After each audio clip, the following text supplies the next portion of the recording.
Hallelujah. Praise the Lord. Hallelujah. Ẹja gbàdúrà.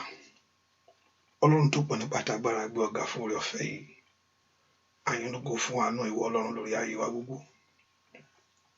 Àgbé ọ̀gá fún ohun tí ìwọ Ọlọ́run ń ṣe. Àyìnlógo fún ẹwà rẹ. Àyìnlógo fún ìbùkún rẹ. Ẹnìmọ̀ Ísírẹ́lì lórúkọ Jésù Olúwa gbọpẹ́. Ìwọ tó pọ̀ ní pátágbára. Ìwọ tó ní gbogbo agbára lọ́wọ́ ìwọ la gbéga ní àkókò yìí. Fún oore ìwọ Ọlọ́run. Fún agbára ìwọ Ọlọ́run lórí ayé wa. Ẹnìmọ̀ Ísírẹ́lì lórúkọ Jésù Olúwa gbọpẹ́. Olúwa gbà yín. Fún ohun tí ìwọ Ọlọ́run yóò ṣe lọ́wọ́lọ́wọ́ báyìí. Fún ohun tó ti parí. Fún ohun tó ti dáwọ́lé. Ẹnìmọ̀ Ísírẹ́lì lórúkọ Jésù Olúwa gbọpẹ́ wa. Bàbá ìwọ la tọ̀ wá. Ẹ mọ́ fagbára rẹ hàn. Ẹ mọ́ sorúkọ rẹ di mímọ́. A ó sì gbé ọ̀gá. A ó sì yìn ọ́ lógo. Láì lórúkọ Jésù Kristi Olúwa àti Olùgbàlà wa. Àmín. Ọlọ́run fẹ́ kó dúpẹ́ lọ́wọ́ Ọlọ́run yìí. Fún oore ọ̀fẹ́ ńlá tó rí gbà lọ́wọ́lọ́wọ́. Fún àánú ńlá tó kó ayé rẹ yọ.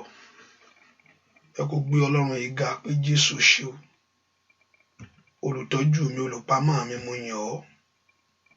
Mo gbé ọ̀gá fún ohun tó ṣe inú ayé mi lónìí. Ẹ kó dúpẹ́ lọ́wọ́ Ọlọ́run pé ó ṣe bàbá.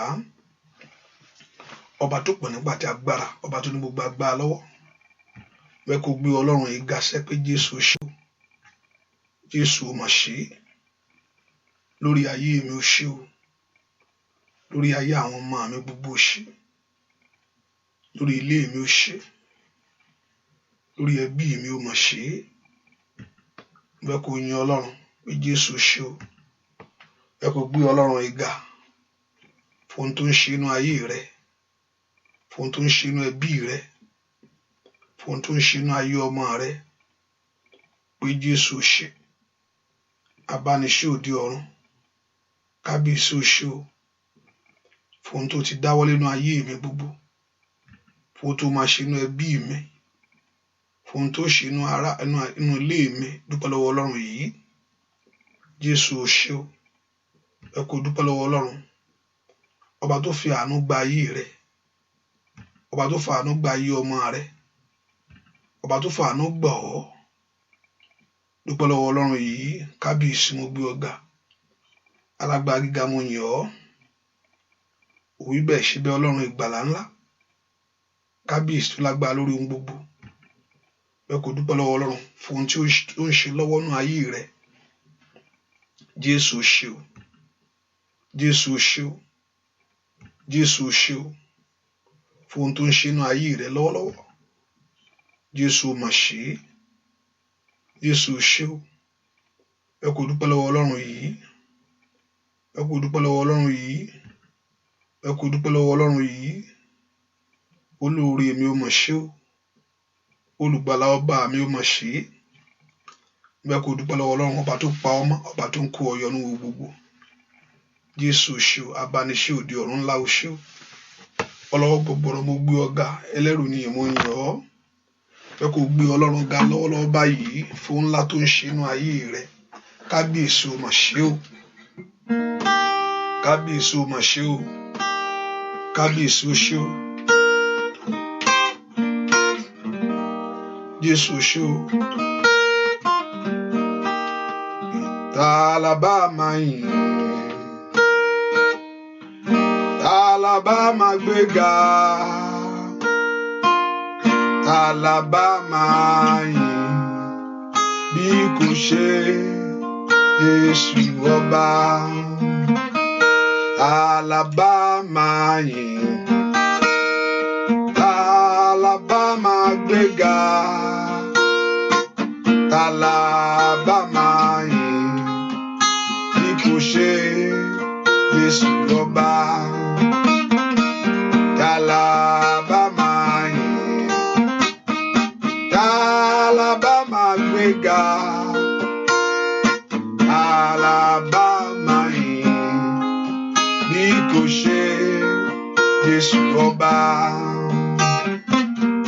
Ta la bá máa yìn? Ta la bá máa gbéga? Ta la bá máa yìn bí kò ṣe Jésù ọba? Ó bá dúpẹ́ lọ́wọ́ Ọlọ́run. Dúpẹ́ lọ́wọ́ Ọlọ́run mà ṣe o. Bàbá ó ṣe o. Ìwọ ló ní gbogbo ògo yẹ àti gbogbo ọlá yẹ. Jésù mo yìn ọ́. Mo gbé ọ ga. Ta ló dàbí rẹ? Ta ló dàbí rẹ Ọlọ́run alààyè? Kábíyèsí ó ṣe o. Mo yìn ọ́. Dúpẹ́ lọ́wọ́ Ọlọ́run yìí. Ọba tó lágbára lórí ohun gbogbo. Kábíyèsí ó ṣe o. Ìwọ lọ́pẹ́ yẹ. Ó ṣe o. Mẹ́sàyà. Dúpẹ́ lọ́wọ́ Ọlọ́run. Ní gbogbo ìyìn yẹ o. Ó ṣe o. Mẹ́sàyà.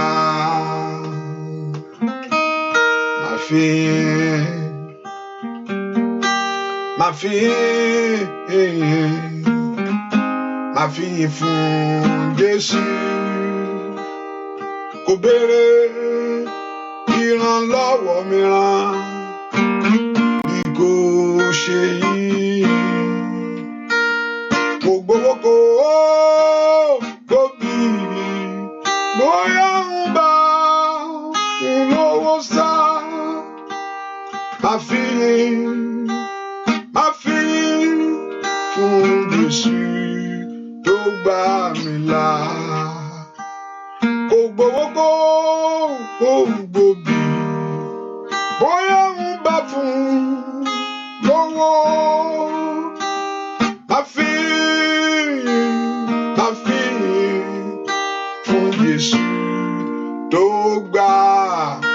Bismillah, dúpẹ́ lọ́wọ́ olóore mi, ọwọ́ rẹ̀ dà. Olóore mi ó yá, èmi bá fi san fún ọ o. Olóore mi, kí ni bá fi san fún ọ o. Ó yá, ó yá, ó yá, ó yá. Olóore mi o, kábíyèsí ńlá bàbá. Olóore mi, olóore mi o, ọba tó pọ̀ mọ́. Olóore mi,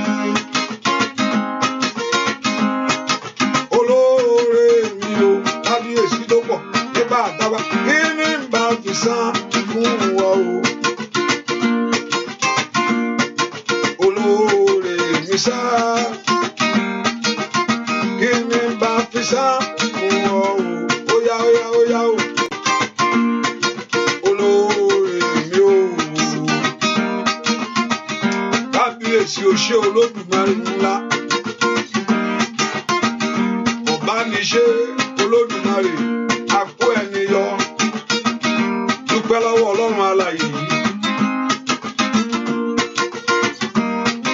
Olóore mi, olóore mi ò sá. Olóore mi, Jésù. Olóore mi o, kábíyèsí ńlá. Kí ni bá fi san fún ọ o. Olóore mi sá, kí ni bá fi san fún ọ o. Kábíyèsí ńlá. Olóore mi o, Jésù o, lóore o, lóore. Lift your voice and thank him. O lóore, ó kú nítorí mi. O lóore, ó jìyà nítorí ayé mi. O lóore, lórí ọmọ, lórí aya, lórí ẹbí. O lóore, ó yá, ó yá, ó yá, ó yá, ó yá, ó yá, ó yá. O lóore, Jésù o lóore sẹ́. O lóore, Mèsáyà o lóore bàbá. O lóore, ó kú nítorí mi. O lóore, ó jìyà nítorí ayé mi. O lóore, Jésù o lóore. O lóore, Jésù o lóore. O lóore. Dúpẹ́ lọ́wọ́ ọba tó ṣàánú ayé rẹ, ọba tó ṣàánú ayé ọmọ rẹ. Kábíyèsí o ṣé o. Dúpẹ́ lọ́wọ́ Ọlọ́run yìí. Kábíyèsí, mo fìyìn fún ọ. Gbogbo ògo jẹ́ tiẹ̀ bàbá. Gbogbo ọlá jẹ́ ti ìwọ Ọlọ́run. Ọba Ọlọ́run gbé Jésù yìí ga lọ́wọ́lọ́wọ́. Kábíyèsí o ṣé o. Jésù o ṣé o. Ọlọ́run tó dá wọn òkè yìí ìgbàanì, ẹ̀yin ni mo fi ọpẹ́ mi fún. Mo fẹ́ kó gbé Ọlọ́run yìí ga. Ọlọ́run tó dá wọn òkè yìí ìgbàanì, ẹ̀yin ni mo fi ọpẹ́ mi fún. Ta ni ó tún gbé ga o, bí kò ṣe bàbá lókè? Ta ni ó tún fi gbogbo ọpẹ́ mi fún? Ọlọ́run, Ọlọ́run tó dá wọn òkè yìí dání, ẹ̀yin ni mo fi ọpẹ́ mi fún.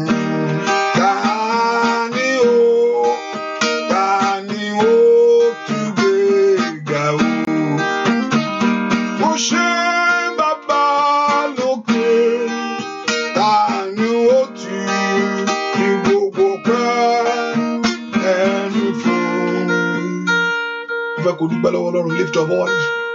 Ọlọ́run tó dá wọn òkè yìí dání, ẹ̀yin ni mo fi ọpẹ́ ẹ̀mí fún. Èwo tún gbé ga o, mo ṣe bàbá lókè, ni ó tún fi gbogbo ọpẹ́ mi fún. Ọlọ́run dá wọn òkè yìí dání, ẹ̀yin ni ọpẹ́ ẹ̀mí fún. Dúpẹ́ lọ́wọ́ Ọlọ́run, dúpẹ́ lọ́wọ́ Ọlọ́run tó ṣẹ̀dá rẹ lónìí. Kábíyèsí lámúyàn ọ́. Dúpẹ́ lọ́wọ́ Ọlọ́run. Ọlọ́run ó ṣeun fún orí ọ̀fẹ́ ńlá tí mo rí gbà ó. Orí ọ̀fẹ́ ńlá tó kó ayé mi yọ. Orí ọ̀fẹ́ tó ra ayé mi padà. Orí ọ̀fẹ́ ńlá tó ṣàánú fún mi. Bẹ́ẹ̀ kò gbé Ọlọ́run yìí ga sẹ́ pé Jésù ṣe o.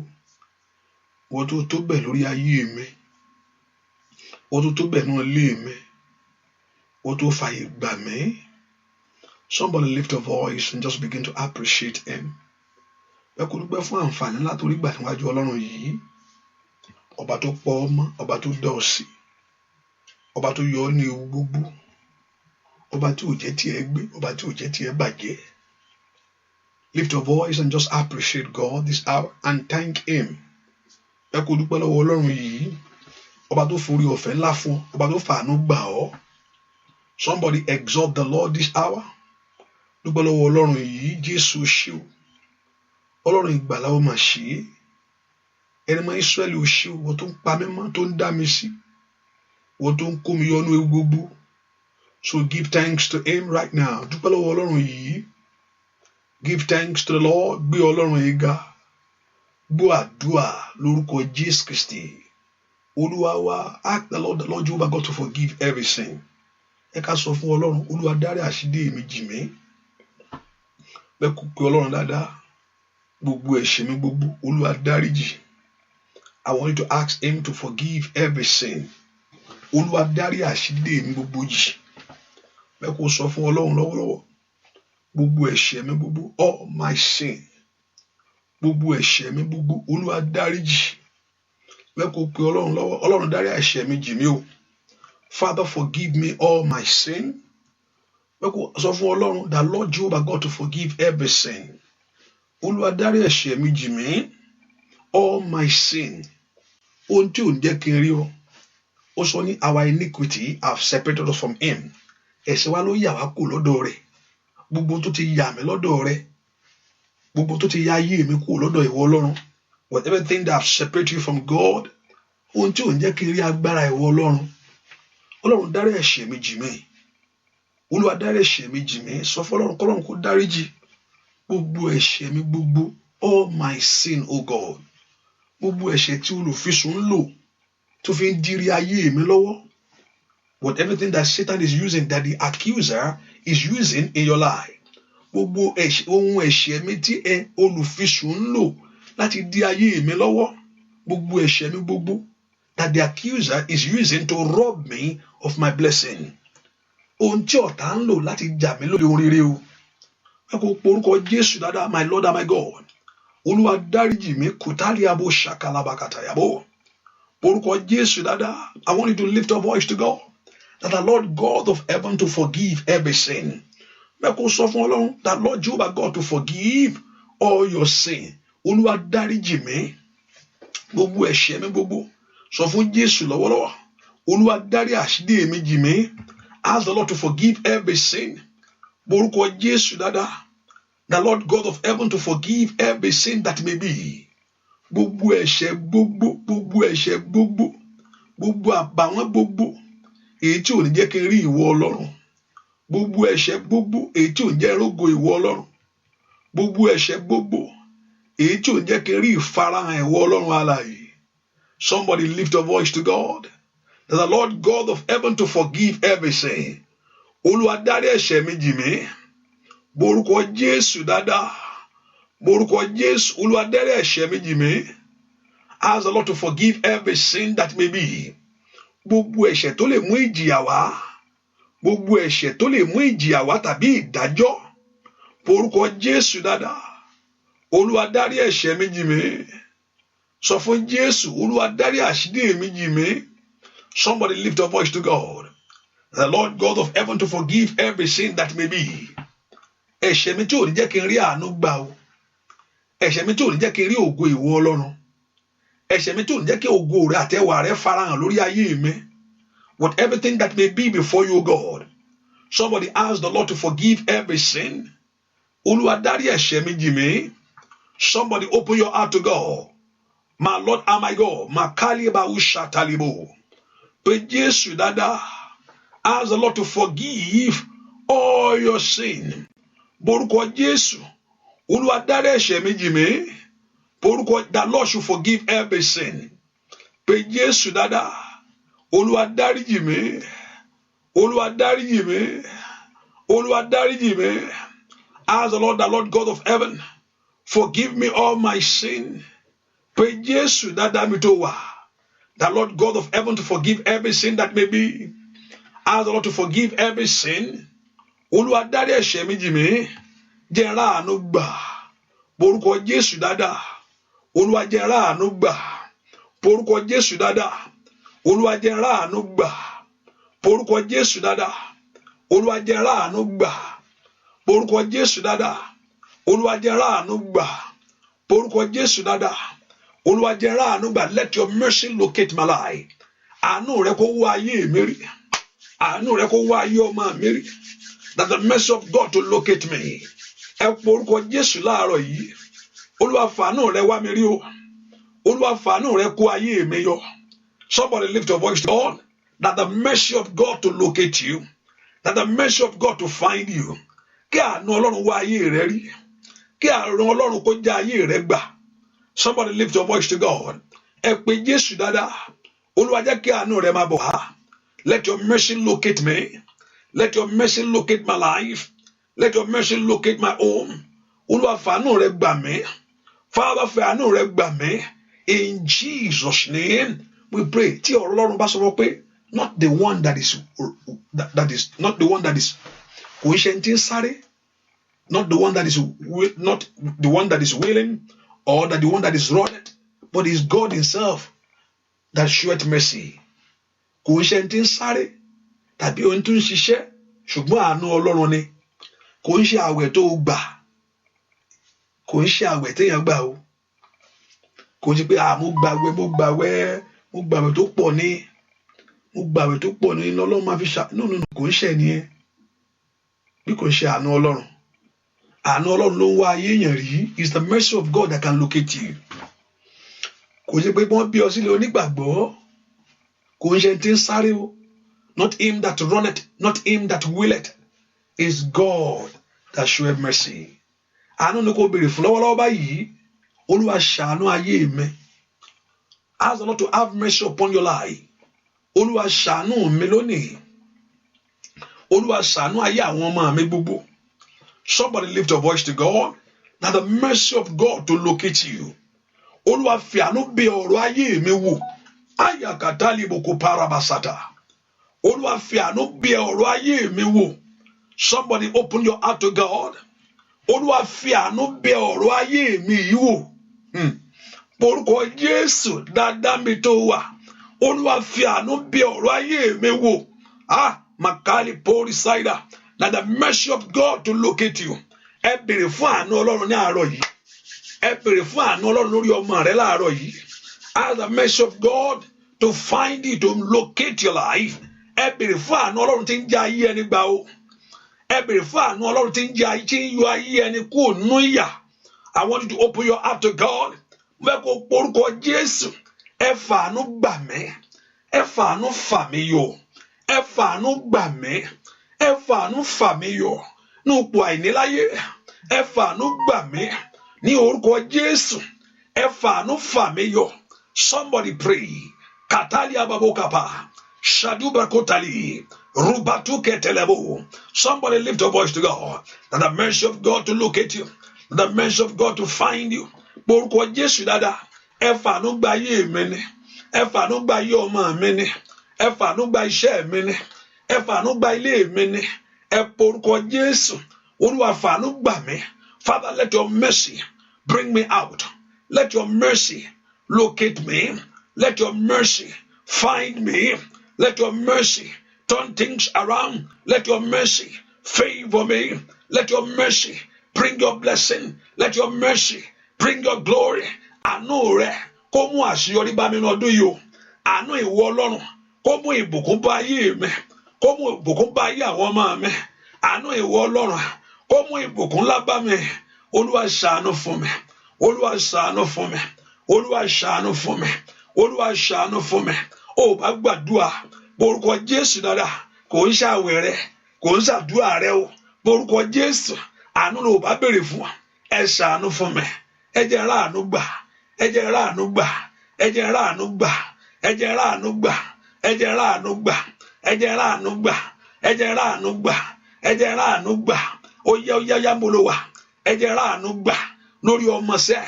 Ẹ jẹ́ ráàánú gbà lórí aya sẹ́. Ẹ jẹ́ ráàánú gbà. Ẹ porúkọ Jésù. Let the mercy of God locate me this hour. Àánú wá mi rí o. Gbọ́ àdúrà lórúkọ Jésù Kristi. Olúwa wa. Ọmọ ní kí jẹ́ wọnú àdúrà lè ṣe iṣẹ́. Hallelujah. Call somebody in. Hallelujah. Press that button. Ẹ porúkọ Jésù sẹ́. Àníṣe Olúwa mo sátọ̀ wá. Olúwa gbà mí lọ́wọ́ ohun tó ń dààmú ayé mi. Olúwa gbà mí lọ́wọ́ ohun tó ń dààmú ayé mi. Porúkọ Jésù kí Ọlọ́run kó gbọ́ ọ́ lọ́wọ́ ohun tó ń dààmú ayé rẹ lọ́wọ́lọ́wọ́. Porúkọ Jésù. Olúwa gbà mí lọ́wọ́ ohun tó ń dààmú ayé mi. The Lord deliver me from everything that trouble my life. With everything that been troubling my life. With everything that is troubling your life. Ask the Lord God of heaven to deliver you. Olúwa gbà mí lọ́wọ́ ohun tó ń dààmú ayé mi. Mẹ́kọ̀ọ́ porúkọ Jésù lọ́wọ́ ohun tó ń dààmú iṣẹ́ mi. Nǹkan kan tó ń dààmú ayé ẹ tí ò jẹ́ ó ráàánú gbà. Ohun tó ń dààmú ayé ẹ tí ò jẹ́ kí ọwọ́ rẹ dìde. Ohun tó ń dààmú ayé ẹni tí ò jẹ́ kí ayé ẹni rí àánú Ọlọ́run. Mẹ́kọ̀ọ́ porúkọ Jésù. Olúwa gbà mí lọ́wọ́ ohun tó ń dààmú ayé mi lọ́wọ́lọ́wọ́. With everything that been troubling your life. Ohun tó ń dààmú ayé ọmọ rẹ. Ohun tó ń dààmú iṣẹ́ rẹ. Ẹ porúkọ Jésù. Olúwa gbà mí lọ́wọ́ ohun tó ń dààmú ọkàn mi. Àìrọ́mọbí ni o. Barrenness, failure, disappointment, stagnancy. Ẹ porúkọ Jésù mi tẹ́ wá sẹ́. Olúwa gbà mí láàárọ̀ yìí lọ́wọ́ eléyìí tí ń dààmú ayé mi. Àìríṣẹ́ ṣe ni. Àìrọ́kọ ni. Àìrọ́mọbí ni. Àráláàánú ni. Ó yá porúkọ Jésù. Ask the Lord to deliver you with everything that been troubling your life. Olúwa gbà mí lọ́wọ́ ohun tó ń dààmú ayé mi. Olúwa gbà mí lọ́wọ́ ohun tó ń dààmú iṣẹ́ mi. Olúwa gbà mí lọ́wọ́ ohun tó ń dààmú mi. Ó yá mo ló wà. Porúkọ Jésù rárá. Ẹ má gbà mí o. Ẹ má gbà mí o. Ẹ má gbà mí o. Olúwa gbà mí. Alágbára gbà mí lọ́wọ́ ohun tó ń dààmú mi. Porúkọ Jésù. Pé Jésù dáadáa. Ẹni máa Ísírẹ́lì. Olúwa gbà mí lọ́wọ́ ohun tó ń dààmú mi. Àìrọ́mọbí ń dààmú mi. Àìrọ́kọ ó ń dààmú mi. Somebody pray with everything that been troubling your life. Ohun tó ń dààmú ayé rẹ sẹ́. Ẹ porúkọ Jésù. Olúwa gbà mí. Somebody open your heart to God, the Lord God of heaven, to deliver you right now. Pé Jésù. Olúwa gbà mí lọ́wọ́ ohun tó ń dààmú ayé mi. Ní orúkọ Jésù. Ohun tó ń dà mí láàmú. Ohun tó ń dà ọmọ mi láàmú. Porúkọ Jésù dáadáa. Olúwa gbà mí. Ask the Lord to deliver you with everything that trouble your mind, that trouble your life. Ask the Lord to deliver you. Olúwa Ọlọ́run àwọn ọmọ ogun ẹ gbà mí láàárọ̀ yìí. Ohun tó ń dààmú ayé mi. Somebody pray the Lord God of heaven to deliver you in the name of Jesus. Ask the Lord to deliver your life. Porúkọ Jésù. Olúwa gbà mí. Porúkọ Jésù. Gbọ́ àdúrà lórúkọ Jésù Kristi. Olúwa wa ó ti tó gẹ́ o Jésù. Ó ti tó gẹ́ o Jésù. Jẹ́ kí o gun èṣù ayé mi kó parẹ́. Ó ti tó gẹ́ o Jésù, ọwọ́ rẹ dàsẹ́. Ó ti tó gẹ́ o Jésù, ó ti tó gẹ́ o Jésù, jẹ́ kí o gun èṣù ayé mi kó parẹ́. Ó ti tó gẹ́ o Jésù, ọmọ Ọlọ́run gbàdúrà. Ó ti tó gẹ́ o Jésù, ó ti tó gẹ́ o Jésù, jẹ́ kí o gun èṣù ayé mi kó parẹ́. Ó ti tó gẹ́ o Jésù, óyá óyá óyá o. Ó ti tó gẹ́ o Jésù, óyá sọ fún Ọlọ́run. Ó ti tó gẹ́ o Jésù, jẹ́ kí o gun èṣù ayé mi kó parẹ́.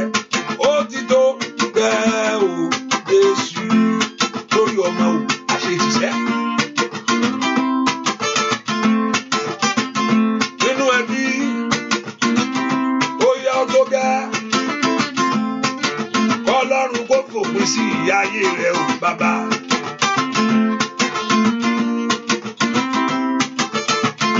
Ọ̀nà àbáyọ rẹ kó là láyé. Ayé rẹ kó rohun oore músẹ́. Mo fẹ́ kí Ọlọ́run kó kú jáde nínú ayé yìí sẹ́. Táíwò múra. Onígbọ́ Ọlọ́run kó ṣàánú ayé rẹ òun yìí sẹ́. Ó ti tó gẹ́ o Jésù, ó ti tó gẹ́ o Jésù, jẹ́ kí o gun èṣù ayé mi kó parẹ́. Ó ti tó gẹ́ o Jésù, àmọ́ Ọlọ́run sọ fún. Ó ti tó gẹ́ o Jésù, ó ti tó gẹ́ o Jésù, jẹ́ kí o gun èṣù ayé mi kó parẹ́. Ó ti tó gẹ́ o Jésù, mo fẹ́ kó sọ fún Ọlọ́run. Ó ti tó gẹ́ o Jésù, ìjọ tó bá ti ké pè. Ó ti tó gẹ́ o Jésù, enough is enough, jẹ́ kí o gun èṣù ayé mi kó parẹ́. Ó ti tó gẹ́ o Jésù, óyá óyá. Ó ti tó gẹ́ o Jésù, àdúrà ló ń gbà. Ó ti tó gẹ́ o Jésù, jẹ́ kí o gun èṣù ayé mi kó parẹ́. Ó ti tó gẹ́ o Jésù, óyá óyá. Ó ti tó gẹ́, ó ti tó gẹ́, sọ bẹ́ẹ̀. Ó ti tó gẹ́ láyé mi o. Ó ti tó àrọ́mọbí.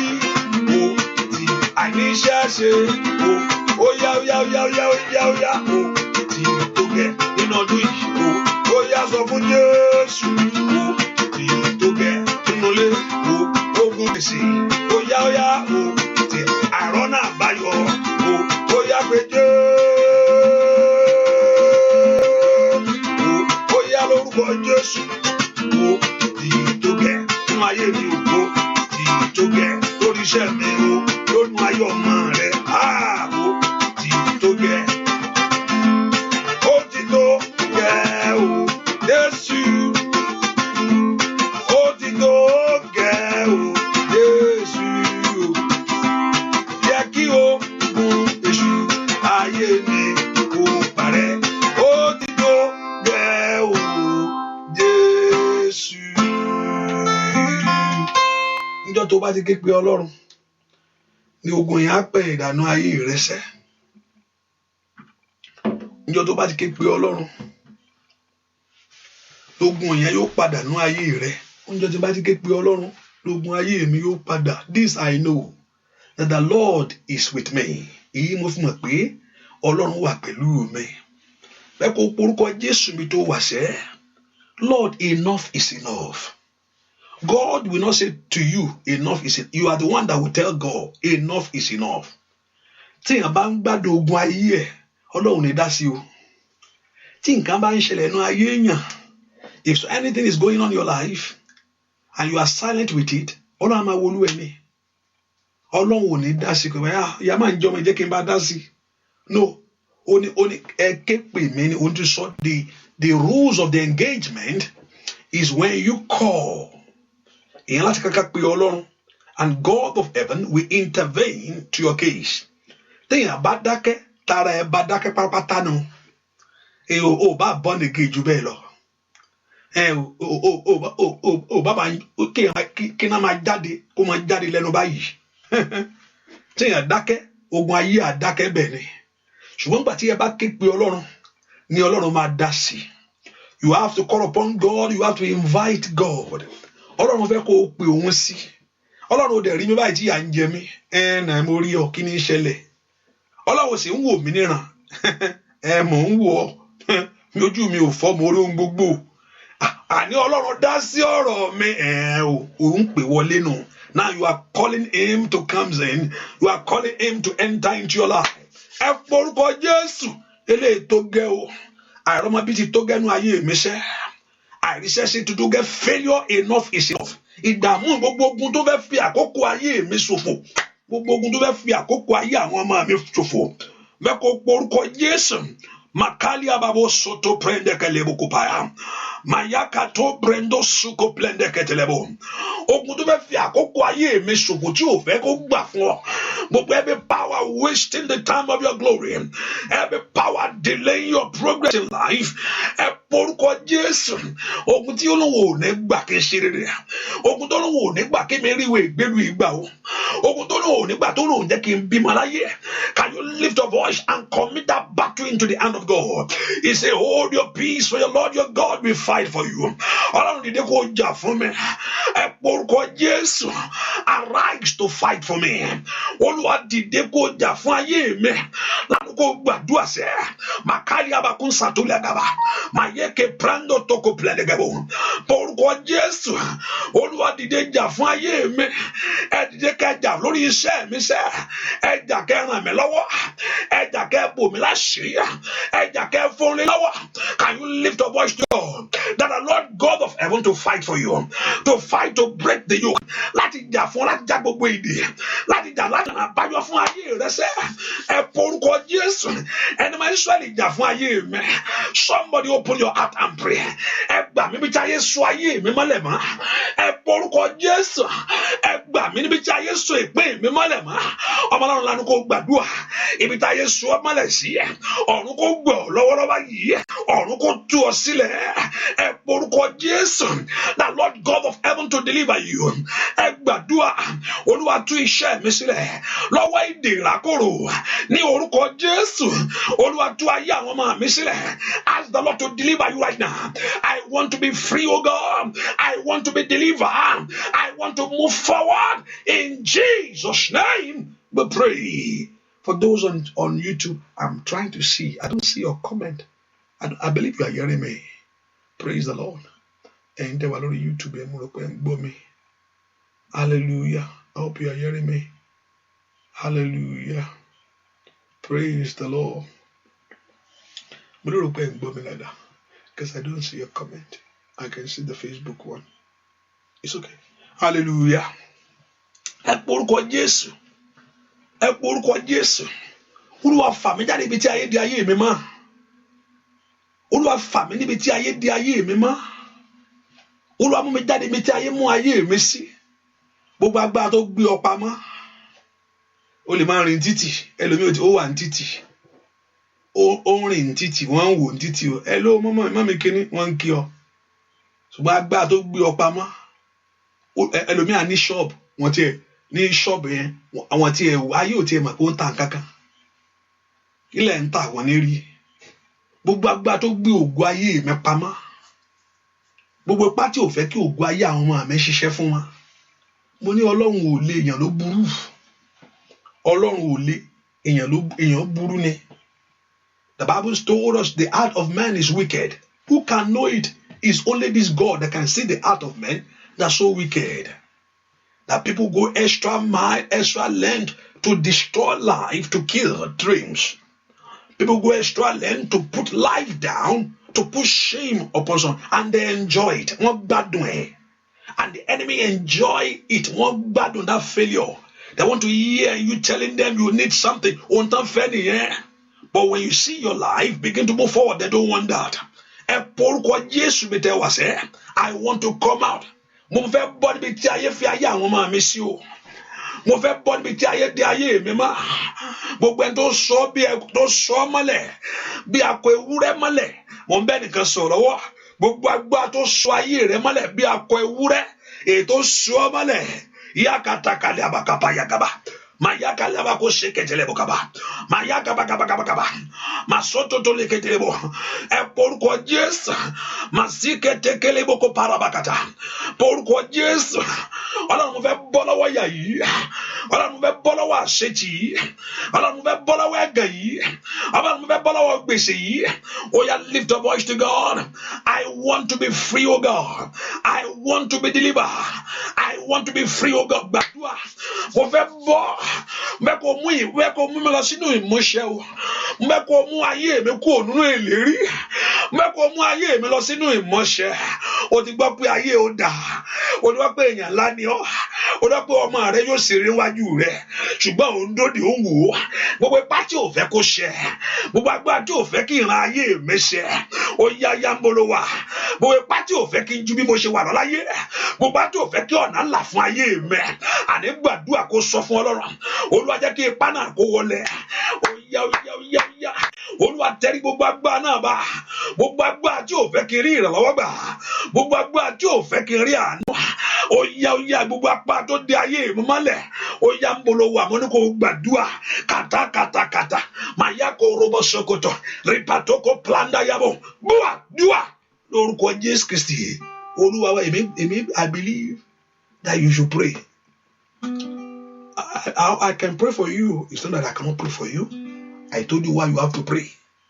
Because ọ̀pọ̀lọpọ̀ ogun tó ń bẹnu ayé Ọlọ́run fẹ́ fi sọ ẹ̀dá lágbára ni. Tí èèyàn bá sì ń ṣe ìmẹ́lẹ́, ó ti dá lágbára. Ó sọ fún Sọ́ọ̀lù, no, ó sọ fún Ísọ̀. Ó nígbà tí o bá di alágbára tán, kí ogun ayé èèyàn tó lè ṣẹ́, èèyàn gángan láti di alágbára. Kò ń ṣe pásítọ̀, ẹ bá ń gbà. Kí ni ń jẹ́ bẹ́ẹ̀? Ẹ jẹ́ kí n sanwó àdúrà. Ṣé lè bá mi wá àwọn tó máa bá mi gbàdúrà yẹn? Ẹ bá mi ṣàwọn èèyàn jọ. Kí ni ń jẹ́ bẹ́ẹ̀? Èèyàn fẹ́ pẹ́nu ogun nu. Ẹni ẹ fẹ́ pẹ́nu ogun nu. Tó bá ń contract prayer out. Ẹni ẹ fẹ́ pẹ́ díẹ̀ mẹ́. Tọ́lọ́run bá fẹ́ fi ogun yẹn sọ ẹ̀dá lágbára. Wàá tètè gba Ọlọ́run yẹn mú kó o di alágbára. Ó sọ fún onígbà tí o bá di alágbára tán o. That means you must be empowered. The power of God must fill your life. Ó ní àjàgà tó gbélé Ọlọ́run yóò já o. Àjàgà tó gbélé ayé rẹ lọ́rùn yóò já. That's why I believe open your mouth to pray. The word of God declared to us, open your mouth widely. Ẹ lanu yín gbòòrò, èmi ó sì kún. Ọ̀rọ̀ Ọlọ́run ló sọ bẹ́ẹ̀. Ẹ bá ń gbà. Kò sí nǹkan tó pàdé bẹ́ẹ̀, ó dáa. Ṣùgbọ́n wọ́n gan láti di alágbára.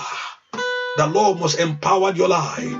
Ìṣẹ̀dá mi, ìṣẹ̀dá mi, ìṣẹ̀dá mi, tó máa àti wáyé mi. Má fi mí sílẹ̀. Ta ló ń àìná? Ta ló ń jẹ́ àìná? Ìṣẹ̀dá mi, àìná. Ìṣẹ̀dá mi, ìṣẹ̀dá mi, tó máa ti wáyé mi o. Má fi mí sílẹ̀, kéṣù kẹ́mi níyàwó.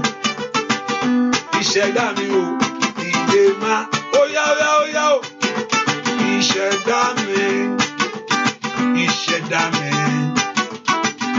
Ìṣẹ̀dá mi, tó máa ti wáyé mi o. Má fi mí sílẹ̀, kéṣù kẹ́mi níyàwó. Ìṣẹ̀dá mi o, ìdè má gbà ké lọ. Nínú ọdún yìí, ìṣẹ̀dá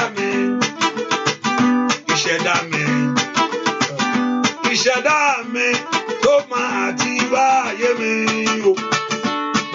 sílẹ̀ Jésù jẹ̀mí níyàwó ìṣẹ̀dá mi ò ìdè má bóyá ó yẹ kó bàrí ayé rẹ ìjẹ̀dá mi fún ọ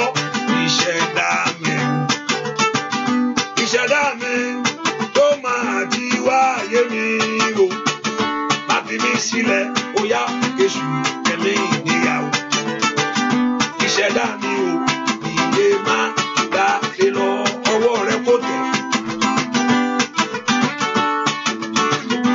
Ayọ̀ rẹ kó kún nínú ọdún yìí. Ohun tó ń wá òní kankan. Gbogbo agbára tó ń fà gbogbo ayé ẹ̀ ní ṣòfò láyé. Òní kọ́ Ọlọ́run kó tẹrí ogun bàṣẹ́. Gbogbo iná ogun ayé dánú ayé rẹ o. Gbogbo ọba òkùnkùn tí ń bẹ̀nú ayé rẹ sẹ́. Ìṣẹ̀dá mi o, ìṣẹ̀dá mi o, ìṣẹ̀dá mi tó máa ti wáyé mi o. Má fi mí sílẹ̀, Jésù jẹ̀mí níyàwó. Ìṣẹ̀dá mi o, ìdè máa gbà óyá óyá óyá óyá o. Ìṣẹ̀dá mi, ọwọ́ rẹ̀ dà ìṣẹ̀dá mi. Ìṣẹ̀dá mi tó máa ti wáyé mi o. Má fi mí sílẹ̀, Jésù jẹ̀mí níyàwó. Ìṣẹ̀dá mi o, ìdè máa gbàre lọ nínú ọdún yìí. Ìṣẹ̀dá mi, ìṣẹ̀dá mi, ìṣẹ̀dá mi tó máa ti wáyé mi o. Má fi mí sílẹ̀, Jésù jẹ̀mí níyàwó. Ìṣẹ̀dá mi o, ìdè máa óyá óyá óyá óyá óyá óyá o. Ìṣẹ̀dá mi, ìṣẹ̀dá mi, ìṣẹ̀dá mi tó máa ti wáyé mi o. Má fi mí sílẹ̀ sá, Jésù jẹ̀mí níyàwó. Ìṣẹ̀dá mi o, ìdè máa gbà lé lọ óyá ìdè máa gbà óyá o. Ìdè máa nínú ọdún yìí nínú oṣù óyá gbàrí ayé rẹ ìdè máa gbà ọwọ́ rẹ kó tẹ̀ orúkọ Jésù. Ọ̀nà àbáyọ rẹ kó là ìlà bàbá wa ṣèkété lébò ìyanu rẹ kó ṣẹlẹ̀ ìdè máa gbà óyá óyá óyá óyá o lórúkọ Jésù.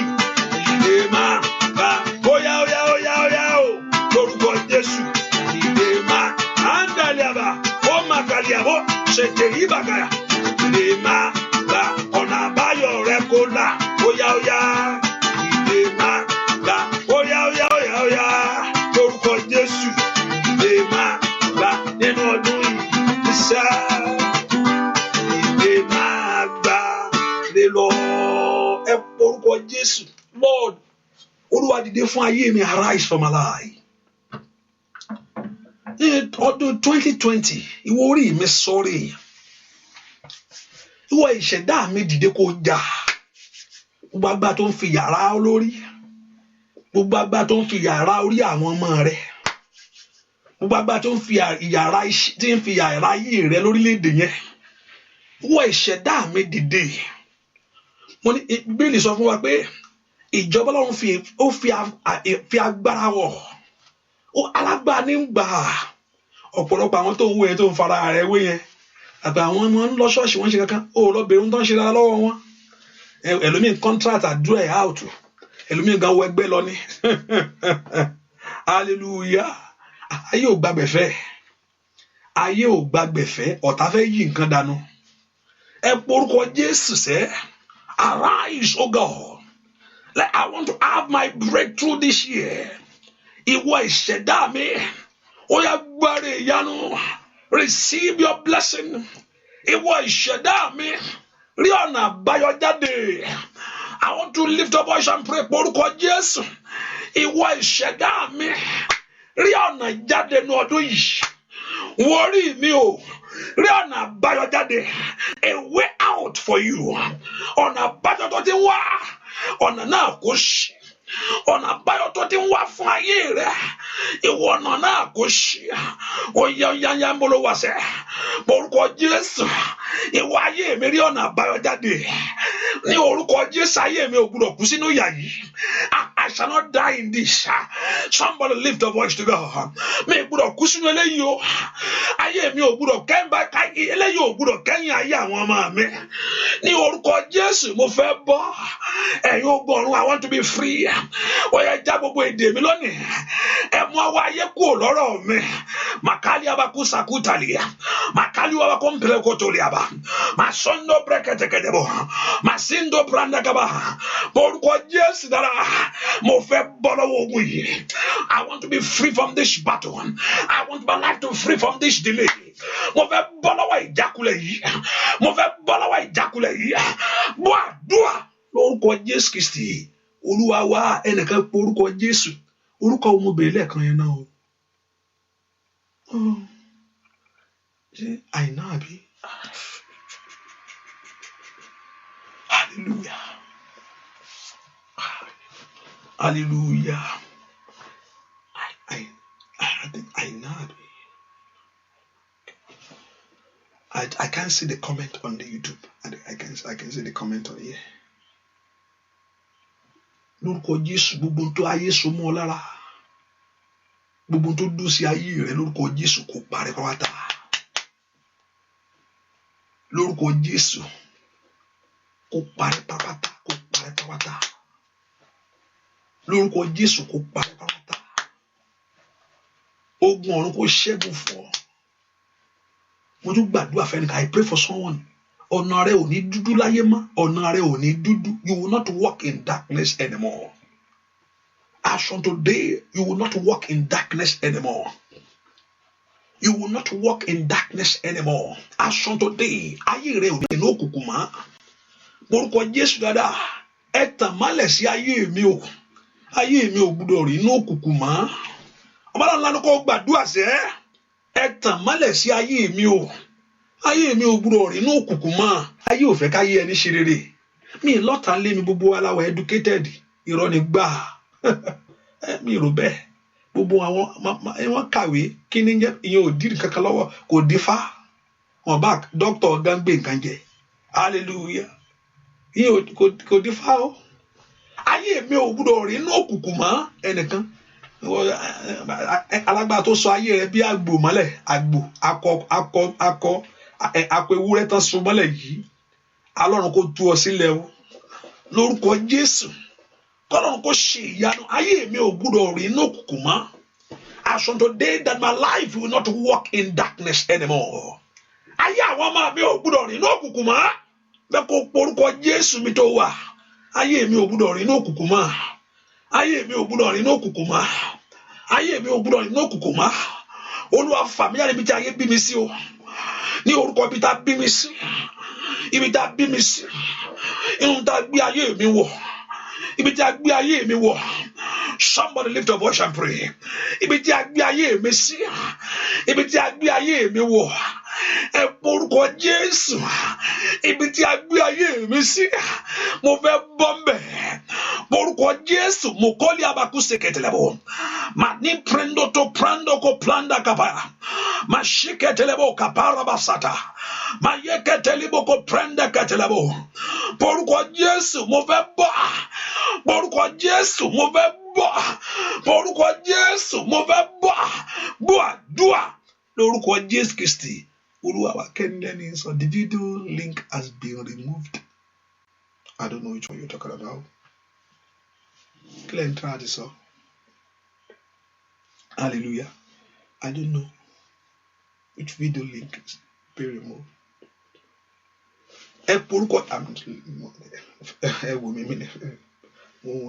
Hallelujah. Ẹ porúkọ Jésù sẹ́. Aṣọ today. Ayé mi ò gbọdọ̀ rìn ní òkùnkùn mọ́. Ayé ẹni fẹ́ kẹ́ ayé jìyà. From YouTube, yes. Okay. Ayé ẹni fẹ́ kí ayé ẹni jìyà. Ayé ẹni fẹ́ kí ayé ẹni mọ̀ṣì. Okay, that's the first one. You can go back down. You can go on YouTube back. It's not very. I think people on the YouTube you can listen to me, right? I think yeah. I think I'm still live on YouTube. I don't think that's been removed. Praise the Lord. I can see your comments, so I don't know. You're commenting. I think YouTube is still okay. If you can hear me, I can see the comment. You know. You're commenting, but the link is still there. I think so. I think. Oh, I'm back. Praise the Lord. The thing is, I'm still live. I'm still live there. No, I'm live, Abby. I'm still there. Yeah. Praise the Lord. Okay, I'm live. I'm still live. Praise the Lord. I can see the comment. The commenting.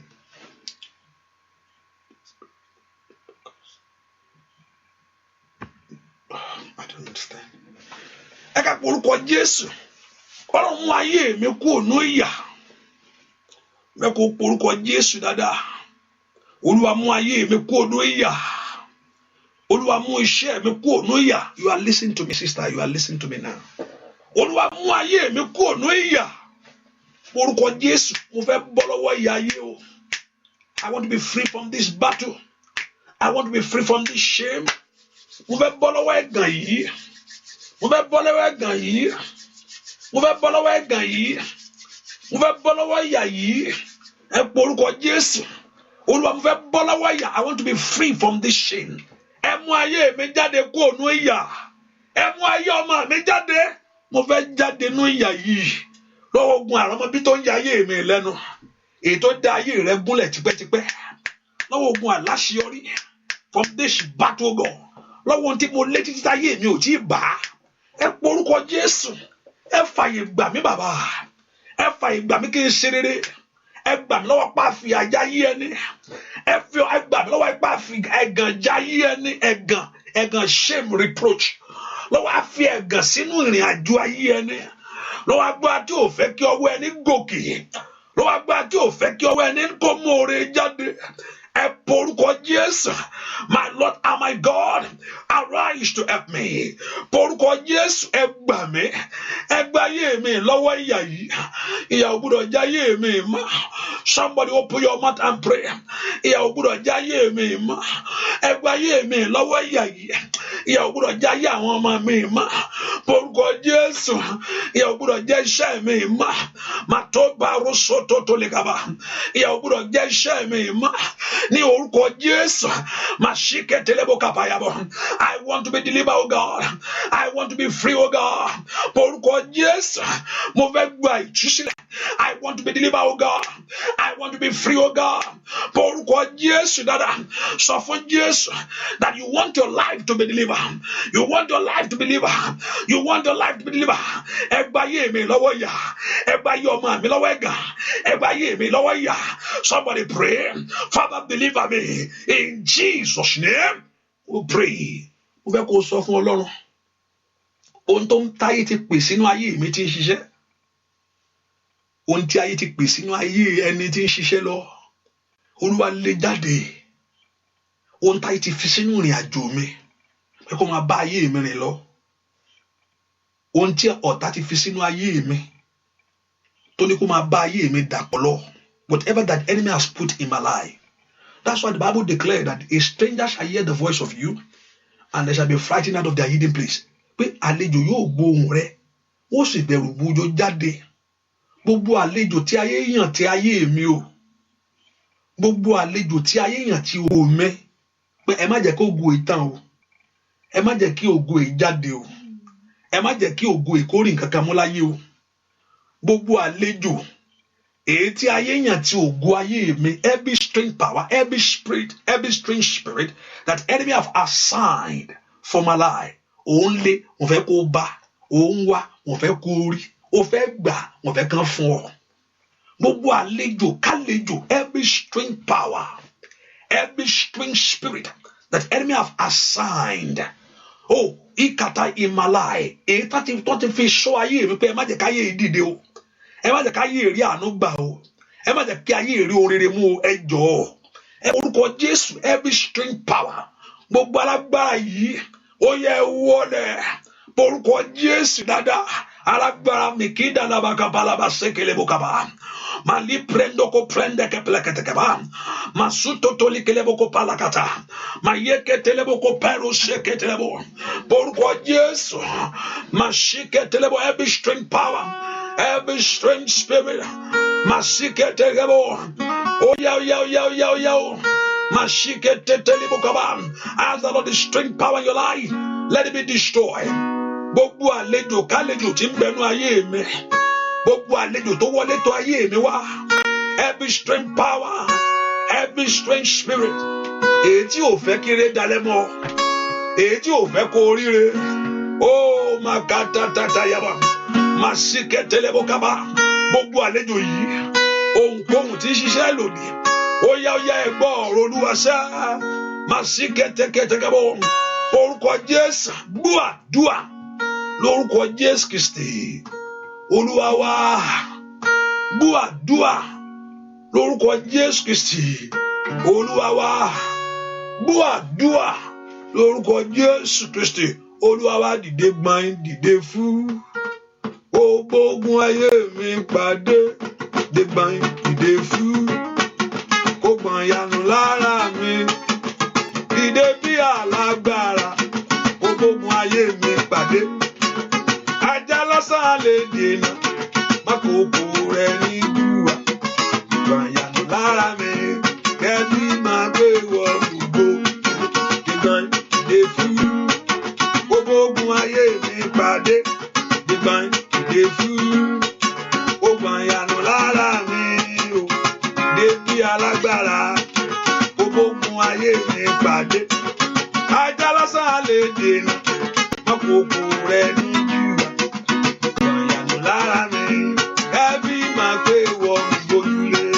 Gbogbo ìyàkọ́ Ọlọ́run kò mọ̀nà. Gbogbo aṣọ ìyàkọ́ Ọlọ́run kò bọ̀sẹ̀. Gbogbo aṣọ ìyàtáyé fi wọ ayé rẹ̀ kó bọ́.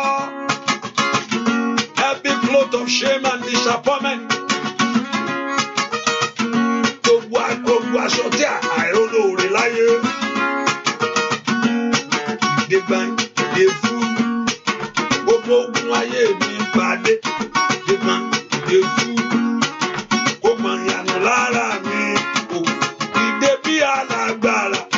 Gbogbo ogun ayé mi pàdé. Ajá lásán lè dènà mákòókò rẹ̀ ní dùwà. Ìyanu lára mi. Ẹbí máa gbé wọ gbogbo. Óyá gbọ̀n yanu lára mi. Aráyé máa óyá lórúkọ Jésù. Gbọ̀n yanu lára mi. Aráyé máa Ọlọ́run ló lè gbọ́nù. Gbọ̀n yanu lára mi. Ẹbí máa lórúkọ Jésù. Màkàlì àbàbò. Gbọ̀n yanu lára mi. Ẹbí máa lórúkọ Jésù. Gbọ̀n yanu lára mi. Aráyé máa gbé wọ gbogbo. Óyá gbọ̀n yanu lára mi. Aráyé máa gbé wọ gbogbo. Óyá gbọ̀n yanu lára mi. Gbọ̀n yanu lára mi.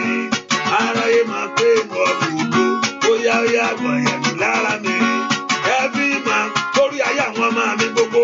Gbọ̀n yanu lára mi. Aráyé máa bàbá mi gbọ̀n yanu lára mi. Aráyé máa gbé wọ gbogbo. Óyá gbé fún. Gbogbo ogun ayé mi pàdé. Gbé fún. Gbọ̀n yanu lára mi o. Dìde bí alágbára. Gbogbo ogun ayé mi pàdé. Ajá lásán lè dènà mákòókò rẹ̀ ní dùwà. Gbọ̀n yanu lára mi. Kẹ́bí máa pé wọ gbogbo ojúlé. Ẹ porúkọ Jésù. Orúkọ ẹ mo pé Máyọ̀wá. Mo pé Máyọ̀wá. Mo pé Máyọ̀wá.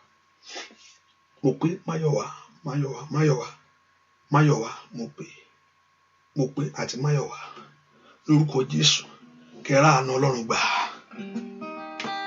Kẹ́rà àánú Ọlọ́run gbà. Kẹ́rà àánú Ọlọ́run gbà. Aṣọ àṣírí Ọlọ́run tó máa ń daṣọ àṣírí bo ayé ẹni. Kọ́lọ́run kó daṣọ àṣírí bo ayé yín. Ṣàmì dáadáa. Olúwa ní kọ́lọ́run kó daṣọ àṣírí bò ayé yín lọ́wọ́lọ́wọ́. Olúwa kó daṣọ àṣírí bò yín. Ẹ pe orúkọ Jésù. Ọlọ́run bá mi wá ohun tó sọnù nínú ayé mi rí o. Olúwa bá mi wá ohun tó sọnù nínú ayé mi rí ní àṣálẹ́ yìí. Ní àárọ̀ yìí, ohun tó sọnù ní ìrìn àjò mi, with everything that you have lost, whether àkókò time, sometimes time is not waiting for you. Àkókò could this year you're going to clock another year. Àkókò ń dúró dè fún yín. Even though the Bible told us He will return all the what locusts and cankerworm have eaten away from us. Olúwa dá ohun tó ti sọnù nínú ayé mi padà fún mi o. Àkókò mi tó yẹ kí n ti ṣe rere. Things that you supposed to Olúwa dá Ọlọ́run bó ṣe ń sanjọ́ padà fún èèyàn o. Ọlọ́run dá padà fún Jóòbù. Ohun tí ayé gbà lọ́wọ́ rẹ̀ tí Sátánì gbà. Ẹ pé Jésù, Olúwa dá ohun tí ayé gbà lọ́wọ́ mi padà fún mi. Olúwa dá àkókò ayé mi padà. Ìyà ò yẹ mí. Ìyà ò yẹ mí. Mo sáré tọ̀ Jésù wá o bàbá. Ìyà ò yáyé mi. Mo ti dọ́mọ ìgbàlà. Ìyà ò yẹ mí. Ìyà ò yẹ mí. Mo sáré tọ̀ Jésù wá o kó má ṣẹlẹ̀. Kí n má rí ìbànújẹ́ láyé. Kójúmọ́ tì mí. Káyé má béèrè pé Ọlọ́run mi dàṣẹ́. Ìyà ò yẹ mí. Mo sáré tọ̀ Jésù wá o bàbá. Ìyà ò yẹ mí o. Mo ti dọ́mọ ìgbàlà. Ai, Makali Power Cider. Ìyà ò gbọdọ̀ tún jẹ ayé rẹ mọ́. Ìwọ kọ́rọ̀ ẹ̀ka ayé tó rí inú ẹ̀gàn mọ́. Ìyà ò yẹ mí. Mo sáré tọ̀ Jésù wá o bàbá mi. Ìyà ò yẹ mí o. Mo ti dọ́mọ ìgbàlà. Ìyà ò yẹ mí. Mo sáré tọ̀ Jésù wá o bàbá. Ìyà ò yẹ mí o. Mo ti dọ́mọ ìgbàlà. Sọ fún Ọlọ́run kò yẹ ayé mi o. Eléyìí ò pọ́n mi lé Ọlọ́run alààyè. Kò tẹ̀ tún yẹ orúkọ rẹ̀ nú ayé mi. This don't fit me. Eléyìí ò yẹ ayé mi. Eléyìí ò tiẹ̀ pọ́n mi lé. Ẹ pọ orúkọ Jésù bí tẹ́ wà. Ìwọ ìyà tí ń bẹ nínú ìran tí ń jẹ ayé mi. Ìwọ ìyà tí ń bẹ nínú ìdílé. With everything that's in your life, that is tormenting your life. Ìyà tí ń bẹ nínú ìran tí ń jẹ ayé mi sẹ́. Ìyà tí ń bẹ lórílẹ̀-èdè tí ń jẹ ayé mi o. Ẹ pọ orúkọ Jésù ó tó gẹ́ o. Ọba tí ń gbọ̀n ìyà nínú ayé ẹni gbọ̀n ìyà mi nù. Pọ orúkọ Jésù. Ọba tí ń faṣọ ìyà ya faṣọ ìyà mi ya. Ó yá Olódùmarè jà fún mi jà fún mi o. Ó yá jà fún mi o lórí ọmọ. Jà ó yá kó jà kó gbọ̀n ìyà rẹ nù. Jà fún mi o nínú ẹbí. Jà let God fight for you. Jà fún mi o. Ó ní kó má ṣògùn. Jà fún mi o. Ó ní kó má wẹgbẹ́. Jà fún mi o. Ó ní ògùdọ̀ wọ́ lọ́rùn mìíràn. Jà fún mi o. Ó ní kó gbẹ́kẹ̀lé òun nìkan ní. Jà fún mi o. Ìwọ ni mo gbẹ́kẹ̀lé. Jà fún mi o. Lórí ayé mi, lórí ọmọ o. Jà. Ó yá. Gbogbo agbára tó mú rere gbogbo fún ọṣẹ. Jà fún mi o. Lọ́wọ́ elénìní ayé. Jà fún mi o. Bàbá mi má jà fún ayé mi iṣẹ́ o. Jà ya ya ya ya omi o oya oya ya ya ya omi o lárí ẹbí ya nínú ọdún yìí oya oya ya ya ya ayé rẹ ò gbúdọ̀ lélẹ̀ mọ́ fún rere sẹ́ ya ya ya omi o bàbá mi má jà fún ayé mi ya ya ya omi o oya gbà mí lọ́wọ́ ìyà ya ya ya omi o lọ́wọ́ ọ̀tá tó lówó nígbà ya ya ya omi o lọ́wọ́ ogun tó di ayé mi mú ya lift your voice the Lord should fight for you oya oya jà fún ayé wa ya ya ya omi o láàárọ̀ yìí ya ya ya ayi makari abakora bakabaya ya ya ya omi o gbogbo agbára tó dojú edé lẹ̀ bá ya ya bàbá mi má jà fún ayé mi ya ya ya omi bàbá mi má jà fún ayé mi ya ya ya omi o ẹnìkan gbogbo ohun tó bá tó jẹ́ omi gbogbo omi inú kòkò ìkòkò omi inú kòkò pé kí ni pásítọ̀ ẹ̀ tó ń sọ ìwọ lómi inú kòkò lórúkọ Jésù gbogbo ìṣọ̀tá kọ́lọ́run kó bàjẹ́ omi inú kòkò omi inú kòkò omi inú kòkò omi inú kòkò omi inú kòkò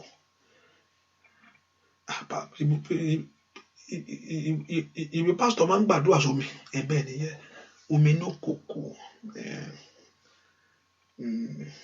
gbogbo iṣẹ́ kíṣẹ́ kó bàjẹ́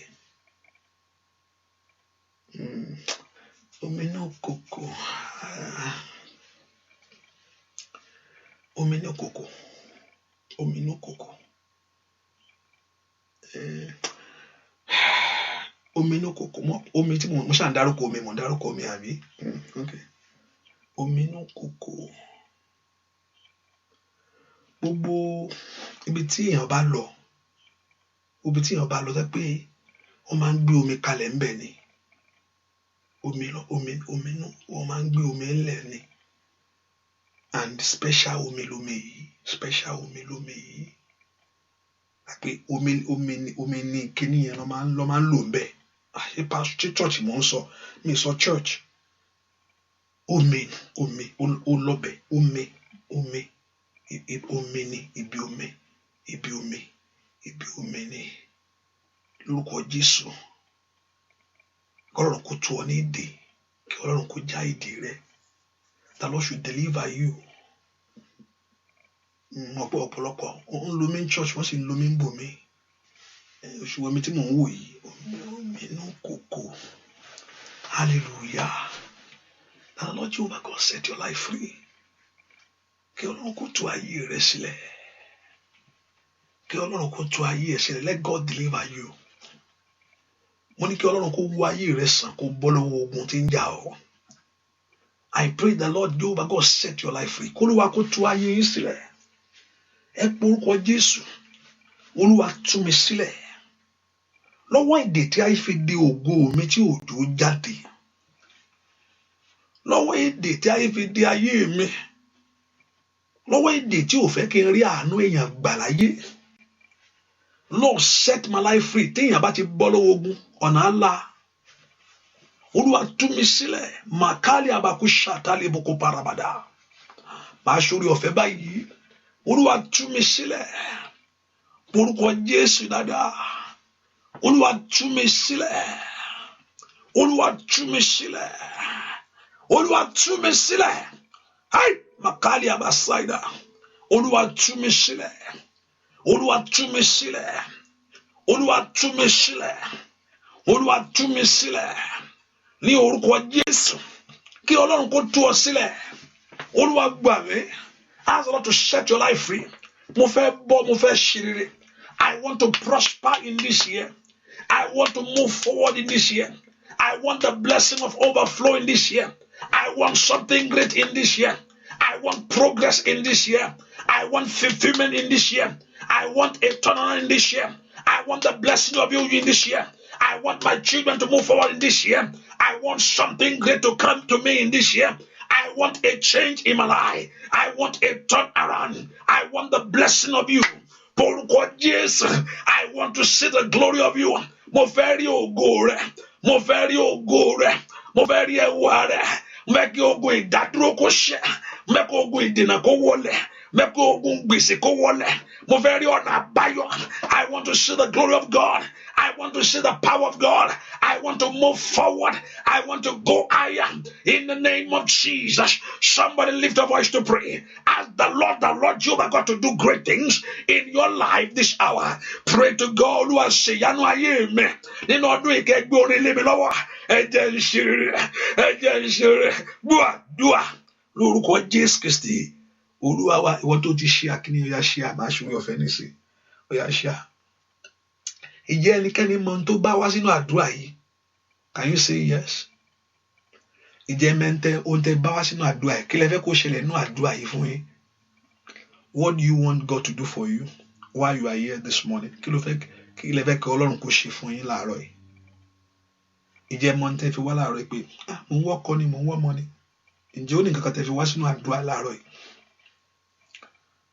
Can I say okay? I say yes. Ẹnìkan sọ pé yes, okay. Ẹ fẹ́ kí nǹkan kan ṣẹlẹ̀ ni. Okay. I think it will be good pé kíkiri yẹn ṣẹlẹ̀. Inú yẹn á dùn, inú yẹn á wá dùn dáadáa. Ohun tó máa máyọ̀ kún nìyẹn pé Ọlọ́run, ìwọ mo fẹ́ kó bá mi ṣe kíní yìí o. Ìdí tí mo fi wá láàárọ̀ yìí tí mo fi ń gbàdúrà rè. Okay. Inú yẹn á wá dùn dáadáa àbí? Á jẹ́ kí ayọ̀ yín kún lọ́pọ̀lọpọ̀. Á sì jẹ́ kí ẹlẹ́rìí. Okay. Kò sí nǹkan tẹ́ wá láàárọ̀ yìí tí Ọlọ́run ò lè ṣe.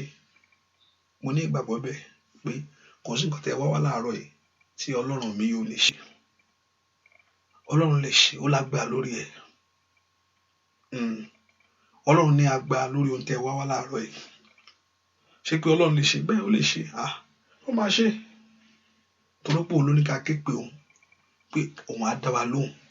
Òun á fi wọn lágbára tá a kò mọ̀ hàn wá. Ó yá wá béèrè nǹkan tẹ́ fẹ́ lọ́wọ́ Ọlọ́run yẹn gangan. This is your time to ask from the Lord. He's able to do all things. Ask him. Your Lord. Don't look at your situation. Ma wo bi tó wà ká orílẹ̀-èdè tí mo wà yìí tàbí tí mo wà yìí tàbí ohun tó ń sọ gbàgbé ohun táwọn èèyàn ń sọ yẹn. Leave it alone. Now look unto God. He told you to look unto Jesus, the author and the finisher of your faith.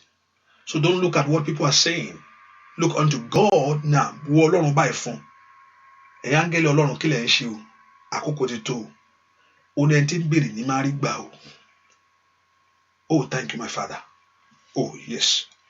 Ẹni tí ń rí béèrè, ẹni tó máa ń béèrè ló máa rí gbà. Àwọn èèyàn ti dé. Oh, thank you, my Daddy. Àwọn èèyàn ti dé o. Wọ́n fẹ́ gba ohun tó ń sọ yẹn. Oh, thank you, my Daddy. Wọ́n fẹ́ gba ohun tó ń sọ yẹn. Wọ́n fẹ́ gbà á. Wọ́n fẹ́ rí nǹkan yẹn gbà. They want to see that very thing. Máa sọ fún Ọlọ́run. Begin to tell the Lord right now. In the 26th of this month of February. Ọlọ́run àwọn èèyàn. Begin to tell the Lord what you need. You better don't play with your moment right now. Àkókò tiẹ̀ rèé. Sọ fún Ọlọ́run torí owó ló máa fẹ́ ní ara ẹ̀ sọ tó ń fẹ́. Ọlọ́run Ísírẹ́lì ohun tó ń sọ yìí ẹ lè ṣe. Ẹ lè ṣe ju bẹ́ẹ̀ lọ. Torí ẹ ti ṣe lọ́jọ́ sí. Ẹ ti ṣe ń gbà wọ́n ni. Ẹ tún lè ṣe jù bẹ́ẹ̀ lọ. Ẹ jẹ́ kí ìbéèrè wọn yìí kó ṣe ìtẹ́wọ́gbà níwájú ìwọ Ọlọ́run. Ẹ̀yin áńgẹ́lì Ọlọ́run alààyè ó yẹ lọ bẹ̀rẹ̀ sí pínrin yẹn fún wọn. Ohun tó ń sọ yẹn gangan.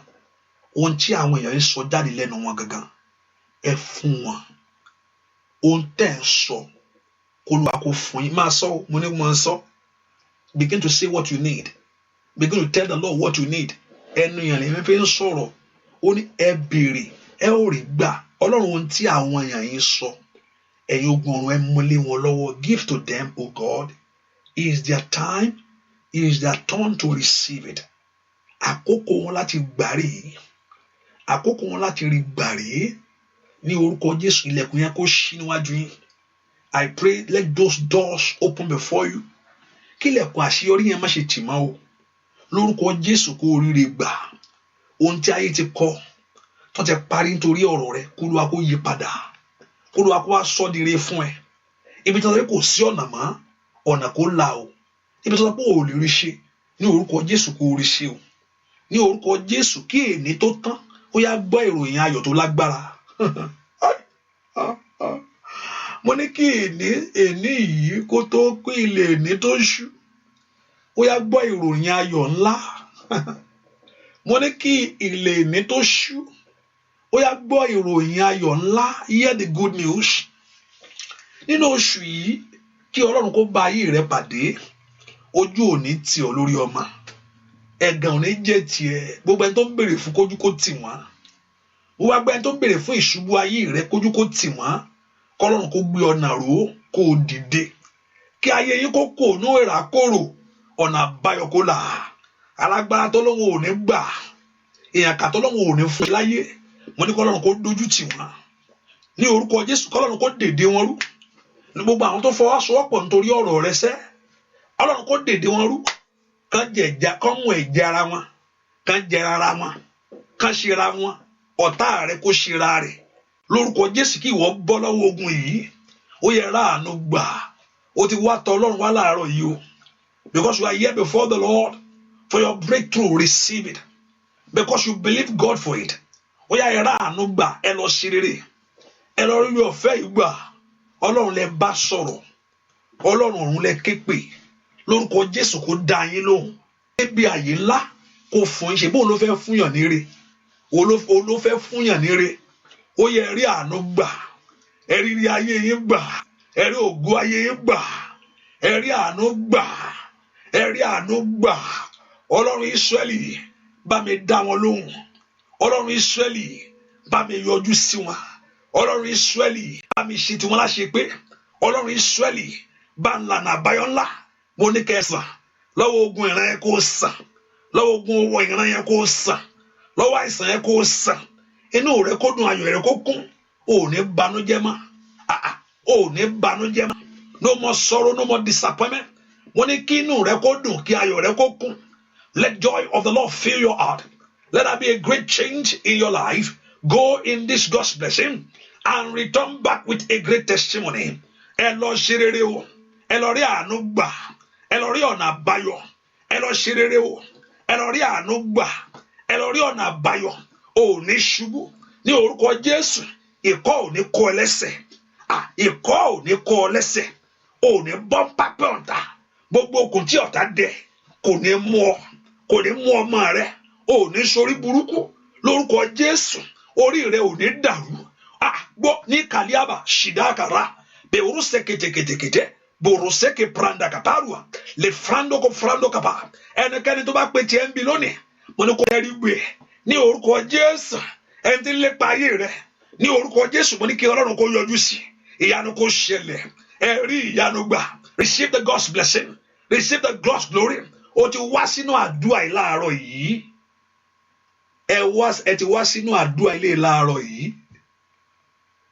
lábẹ́ ìdèkídè tẹ́nikẹ́ni bá wà ní orúkọ Jésù Kristi Násárẹ́tì lábẹ́ ìdèkídè tó bá lè jẹ́ láyé ohun tó bá ń jẹ́ ìdè ní orúkọ Jésù Kristi Násárẹ́tì ní abẹ́ ìdèkídè àìdè àrọ́mọbíni àìrọ́kọ àìríṣẹ́ṣe àìláṣeyọrí ìdèkídè ohun tó bá jẹ́ ìdènú ayé rẹ lábẹ́ ìdèkídè tí ẹnikẹ́ni bá wà ní àárọ̀ yìí àtàwọn tí ó tún gbọ́ ní abẹ́ ìdèkídè tí ẹnikẹ́ni bá wà ní orúkọ Jésù ti Násárẹ́tì ọmọ Ọlọ́run alààyè ó yẹ gba ìtúsílẹ̀ ó yá sọ pé o ti gbà ó yá sọ pé o gbà bẹ́ẹ̀ sí sọ bẹ́ẹ̀ a tú mi sílẹ̀ o bẹ́ẹ̀ sí sọ pé a ti tú ẹ sílẹ̀ a ti tú mi sílẹ̀ I am delivered sọ bẹ́ẹ̀ sọ fún Jésù bẹ́ẹ̀ a tú mi sílẹ̀ mo bọ́ lọ́wọ́ ogun gbèsè yìí o mo ní kó fẹ́nu ara ẹ sọ bẹ́ẹ̀ pé jáde a tú mi sílẹ̀ Jésù tú mi sílẹ̀ sọ bẹ́ẹ̀ wá ìyanu yà farahàn o a tú mi sílẹ̀ sọ jáde mo ti pè dé jáde ìwọ sọ a tú mi sílẹ̀ ẹ̀yin ogun ọ̀run ó yá bẹ̀rẹ̀ sí ṣiṣẹ́ áńgẹ́lì yẹn lọ ṣiṣẹ́ ó yá sọ pé a tú mi sílẹ̀ ọmọ rẹ Ọlọ́run tú ọmọ yẹn sílẹ̀ nú àìsàn yẹn ọmọ yẹn kú ònú àìsàn yẹn ọmọ yẹn kú ònú àìsàn yẹn sọ pé a tú mi sílẹ̀ mo ní kó o sẹ́nu ara rẹ sọ ohun tó Olúwa sọ pé òun fẹ́ ṣe yẹn a tú mi sílẹ̀ I am delivered a ti tú mi sílẹ̀ o a tú mi sílẹ̀ o a tú mi sílẹ̀ o lọ́wọ́ àìní a tú mi sílẹ̀ bẹ́ẹ̀ ni ó sì rí bẹ́ẹ̀ ni ó sì rí bẹ́ẹ̀ ni ó sì rí láì lórúkọ Jésù Kristi Olúwa wa kí hallelujah dáadáa hallelujah kí hallelujah dáadáa hallelujah kí hallelujah dáadáa hallelujah kí hallelujah dáadáa hallelujah. You are blessed in Jesus' name. Just put in mind that the prayer continue by God's grace tomorrow this morning by 6 a.m. And also just put in mind that our program, our upcoming program that is coming our upcoming program that is coming next week in Canada. So if you're in Canada area, around Toronto area, so our program is coming next week on the 5th, on the 6th. Hallelujah. So the flyer is there. You can check out the flyer, so you can look at the flyer and see.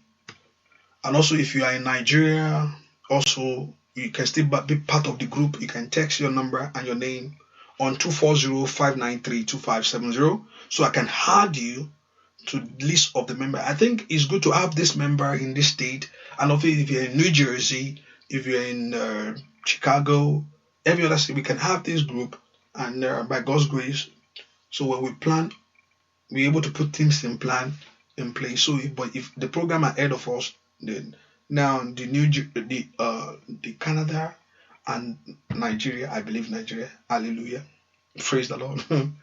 Praise the Lord. So let's just put and also the rest. Let's see how it's going to go. Dallas. So if you think you are not yet in the look at the WhatsApp and your name is not there, you don't see any group, let me know. Just text your state.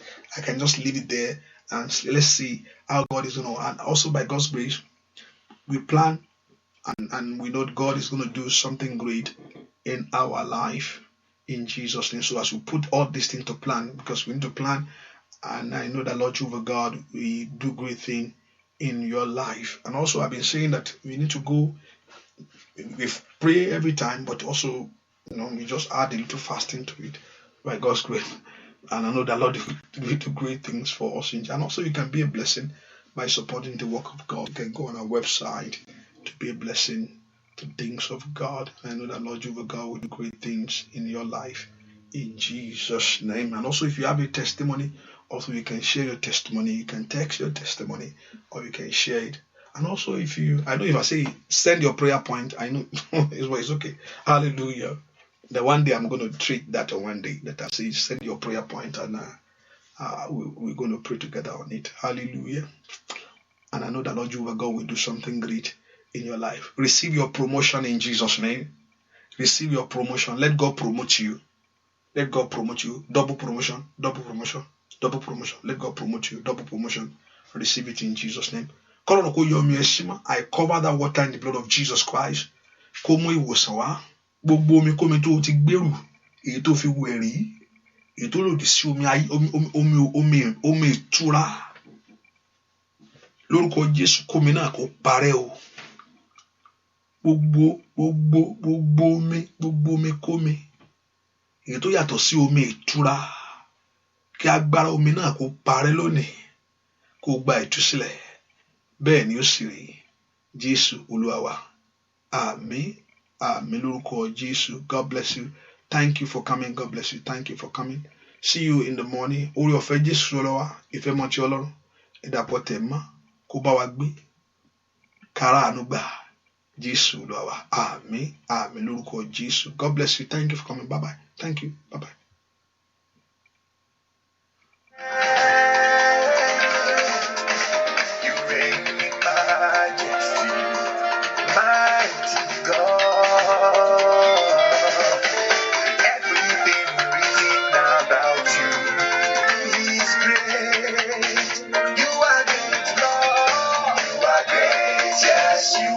Only one.